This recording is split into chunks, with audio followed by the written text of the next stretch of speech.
সন্তান নেয়ার জন্য সহবাসের নিয়মগুলো কি কি? কোন অবস্থানে সহবাস করতে হবে? সহবাস করার পরে কি নির্দিষ্ট ভঙ্গিতে শুয়ে থাকতে হবে? ঘন ঘন বীর্যপাত করলে কি পুরুষের প্রজনন ক্ষমতা কমে যায়?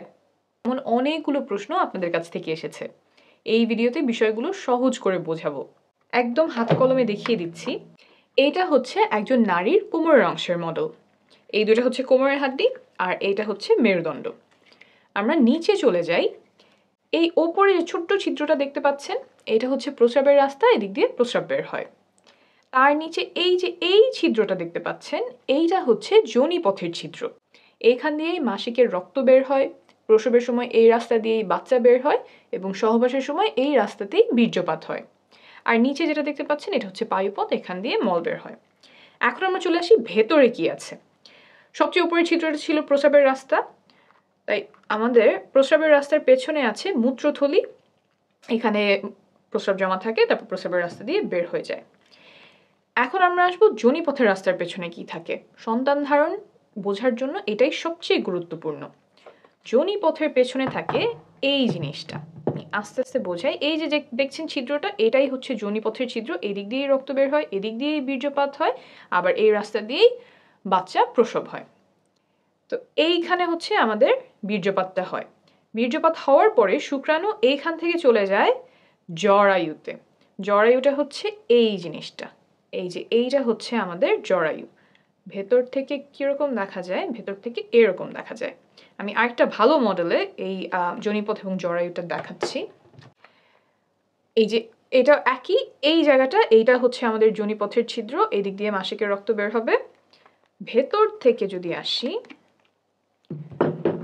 তাহলে এই যে এইখানে আমার যোনিপথের ছিদ্র, এইটা হচ্ছে যোনিপথ, আর এই যে এইটা হচ্ছে আমাদের জরায়ু। সহবাসের সময় এই জায়গাটাতে বীর্যপাত হয়। এইখান থেকে শুক্রাণু জরায়ুর মুখ এই পর্যন্ত পৌঁছাতে লাগে মাত্র কয়েক সেকেন্ড। একে আমাকে প্রশ্ন করেন যে সহবাসের পরে কতক্ষণ চিত হয়ে শুয়ে থাকতে হবে, পা উঁচু করে কতক্ষণ রাখতে হবে, কোমরের নিচে কয়টা বালিশ দিতে হবে, বা শুনেছি অমুক অবস্থানে সহবাস করতে হবে কিন্তু ওই অবস্থানটা আমার কষ্টদায়ক হয়। এই যে যতগুলো কাজ বললাম, এই কাজগুলোর কোনোটা গর্ভধারণে বা সন্তান ধারণে উপকার করে এমন কোনো প্রমাণ নেই। তাই এগুলোতে যদি আপনার কষ্ট হয় তাহলে এগুলো করার কোনো প্রয়োজন নাই। তা আপনার যদি ভালো লাগে তাহলে করতেই পারেন।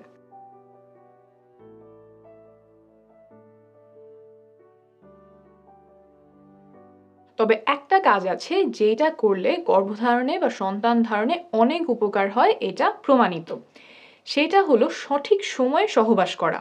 সঠিক সময় বলতে এই যে এখানে যে বীর্যপাতটা হলো, তারপর শুক্রাণুর কিন্তু অনেক দূর পর্যন্ত যেতে হবে। জরায়ুতে গেলেই হবে না, জরায়ুর পরেও আরো রাস্তা আছে, সেটা আমি দেখাচ্ছি। এই যোনিপথ পার হয়ে জরায়ু পার হয়ে নালী পর্যন্ত আসতে হয়। এই যে জরায়ুর দুই পাশে যে জিনিসটা দেখছেন, এইটাই ডিম্বাশয়। এইখানে ডিম্বাণু থাকে, তারপর ডিম ফুটে বের হয়ে নালীতে আসে। এইখানে এসে ডিম্বাণু শুক্রাণুর সাথে মিলিত হয়। অর্থাৎ শুক্রাণুর যে লম্বা পথ, যোনিপথ, তারপর জরায়ু, তারপর নালীতে আসা, এই লম্বা যাত্রায় তাকে অনেক কিছু সাহায্য করে।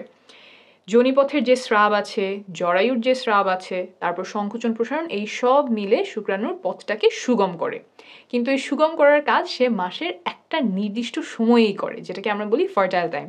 অন্য সময়গুলোতে এই স্রাবগুলো শুক্রাণুর জন্য সহায়ক না, দরজাগুলো বন্ধ করে দেয় যাতে শুক্রাণু জায়গা মতো পৌঁছাতে পারে না। তাই এই ফার্টাইল টাইম বা সঠিক সময়, সহবাসের সঠিক সময় জানাটা খুব গুরুত্বপূর্ণ। কিছু লক্ষণ আছে যা দেখে এই সময়টা খুব ভালোভাবে চিনতে পারা যায়। এটা নিয়ে আমি আলাদা একটা ভিডিও করেছি, আপনারা চাইলে দেখে নিতে পারেন। আসি এমন একটা বিষয়ে যাতে সন্তান ধারণের ক্ষমতা কমে যাওয়ার সম্ভাবনা আছে। সহবাসের সময় অনেকে পিচ্ছিল করার জন্য মুখের থুতু ব্যবহার করেন, আবার কেউ কেউ লুব্রিকেন্ট ব্যবহার করেন। ল্যাবে পরীক্ষা করে পাওয়া গেছে যে থুতু এবং কয়েক ধরনের লুব্রিকেন্ট শুক্রাণুর চলাচল ক্ষমতা কমিয়ে দেয়। তাই সাবধানতা বশত এসব পরিহার করার পরামর্শ দিচ্ছে American society for reproductive medicine. অর্থাৎ আপনি যদি থুতু ব্যবহার করেন সেটা আপাতত বন্ধ রাখলে ভালো হবে, আর যদি লুব্রিকেন্ট ব্যবহার করতে হয় তাহলে এই লেখাটা প্যাকেটের গায়ে দেখে কিনবেন। এসব ব্যবহার করলে যে গর্ভধারণের সম্ভাবনা বেড়ে যাবে তা কিন্তু নয়, বরং প্রয়োজন হলে ব্যবহার করতে পারেন। এখন বলি ঘন ঘন বীর্যপাত করলে পুরুষের প্রজনন ক্ষমতা কমে যায় কিনা, সন্তানের জন্য কত ঘন ঘন সহবাস করা প্রয়োজন। একটা গবেষণায় দেখা গেছে যে প্রতিদিন সহবাস করলে সফল হওয়ার সম্ভাবনা সবচেয়ে বেশি থাকে, 37%। একদিন পর পর সহবাস করলেও সফলতার সম্ভাবনা কাছাকাছি থাকে 33%। কিন্তু যদি সপ্তাহে একবার সহবাস করা হয় তখন সম্ভাবনা নেমে আসে মাত্র 15%। অর্থাৎ ঘন ঘন সহবাসে সফলতার সম্ভাবনা বাড়ে। প্রতিদিন বা একদিন পর পর চেষ্টা করলে সর্বোচ্চ সম্ভাবনা থাকে। অনেকের একটা ভুল ধারণা আছে যে ঘন ঘন বীর্যপাত করলে পুরুষের প্রজনন ক্ষমতা কমে যায়। অনেকদিন পর পর বীর্যপাত করলে বীর্য ঘন মনে হয়, সেখান থেকে এই ধারণা তৈরি হতে পারে। তবে প্রায় 10,000 বীর্যের স্যাম্পল নিয়ে করা একটা বড় গবেষণায় দেখা গেছে যে প্রতিদিন বীর্যপাতেও শুক্রাণুর সংখ্যা স্বাভাবিক থাকে। আমি নিচে রেফারেন্স দিয়ে দিব, আপনি নিজেই চেক করে নিতে পারবেন। মোট কথা, প্রতিদিন বা একদিন পরপর চেষ্টা করলে সর্বোচ্চ সম্ভাবনা থাকে। আর যদি ফার্টাইল উইন্ডো বা গর্ভধারণের সবচেয়ে সম্ভাবনাময় সময়টা খুঁজে বের করে তখন ঘন ঘন চেষ্টা করা যায় তাহলে আরও ভালো।